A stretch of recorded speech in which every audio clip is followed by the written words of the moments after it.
Hello viewers, আসসালামু আলাইকুম।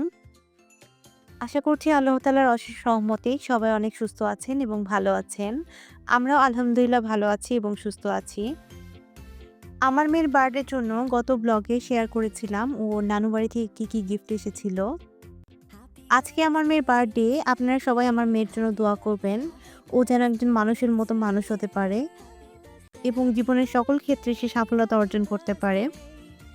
এখন প্রায় দুপুর হয়ে গিয়েছে। আমি আর আমার হাসব্যান্ড মিলে যতটুকু পেরেছি ডেকোরেশন করে নিয়েছি। বাসায় যেহেতু ডেকোরেশন করেছি আর আমরা যেহেতু খুব বেশি একটা এক্সপার্ট না, আনাড়ি বলতে গেলেই চলে। তাই নিজের মন মতো যতটুকু মনে হয়েছে করা দরকার অতটুকুই করেছি। দুপুরের লাঞ্চের পর এই তো আমি সবকিছু গুছিয়ে রাখছি বিকালে স্ন্যাক্সের আইটেমগুলোর জন্য। প্লেট, গ্লাস সবকিছু বের করে রেখেছি। এখানে পাকোড়া করব। তো পাকোড়ার জিনিসগুলো সব রেডি করে রেখেছি। যখন বাসায় গেস্ট থাকে তখন হাতের কাছে জিনিস না পেলে আমার খুব মেজাজ খারাপ হয়। তাই সবসময় আগে থেকেই সবকিছু প্রিপারেশন নিয়ে গুছিয়ে রাখার চেষ্টা করি। এখন প্রায় বিকাল ৫টার মতো বাজে। আমার মেয়েকে রেডি করিয়ে দিয়েছি। আর রেডি করে সে সুন্দর, সুন্দর পোজ দিয়ে ছবি তুলছে। আর সেই ফাঁকে আমি কিছু ভিডিও ফুটেজ নিচ্ছিলাম। গেস্টরা এখনো আসেনি। এদিকে আমি ব্রেড টোস্ট করে নিচ্ছি।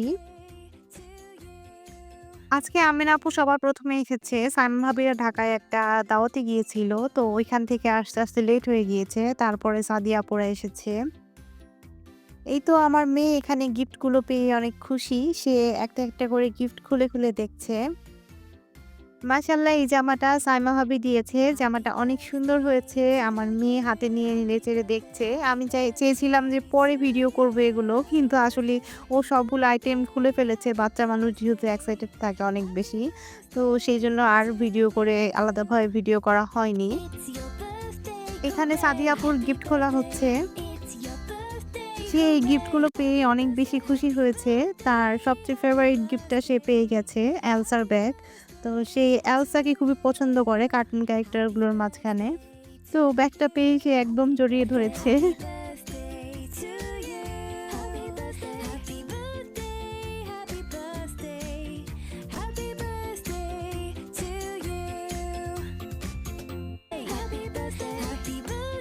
এখন কেক কাটা হবে। আমি মেয়েকে স্যাশটা পরিয়ে দিচ্ছি।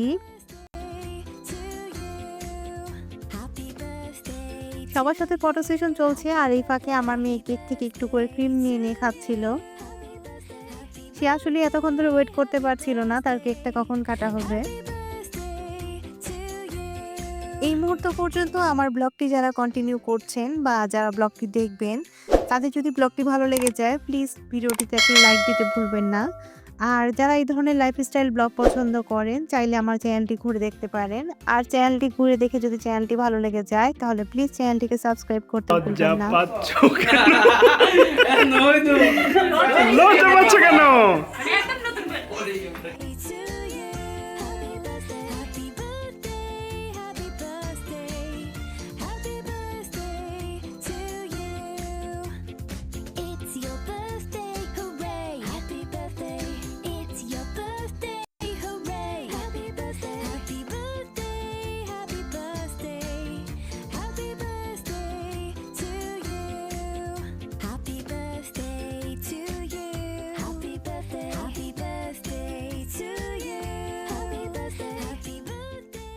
কেক কাটা শেষ হয়ে গেছে। বিকালে কিছু স্ন্যাক্সের ব্যবস্থা করেছি।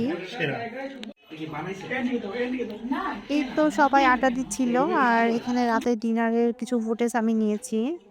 রাতের জন্য আমি রান্নার আয়োজন করতে পারিনি যেহেতু ঘর ডেকোরেশন করেছিলাম, ছোট বাচ্চা। তো ওকে নিয়ে আসলে রাতের জন্য ডিনারের আয়োজন করাটা আমার জন্য অনেক ডিফিকাল্ট ছিল। বেশ কিছুদিন হলো টাঙ্গাইলে কাচ্চি ভাই ব্র্যান্ড ওপেনিং হয়েছে। তো এখান থেকে কাচ্চি নিয়ে এসেছিলাম। আজকের মতো এখানে বিদায় নিচ্ছি। যদি ভিডিওটা ভালো লেগে যায় তাহলে প্লিজ ভিডিওটাতে একটা লাইক দিতে ভুলবেন না। আপনার একটি লাইকের কারণে আমার ভিডিওটি আরও ৫-৬ জনের কাছে পৌঁছে যাবে। সবাই ভালো থাকবেন, সুস্থ থাকবেন। আল্লাহ হাফেজ। আসসালামু আলাইকুম।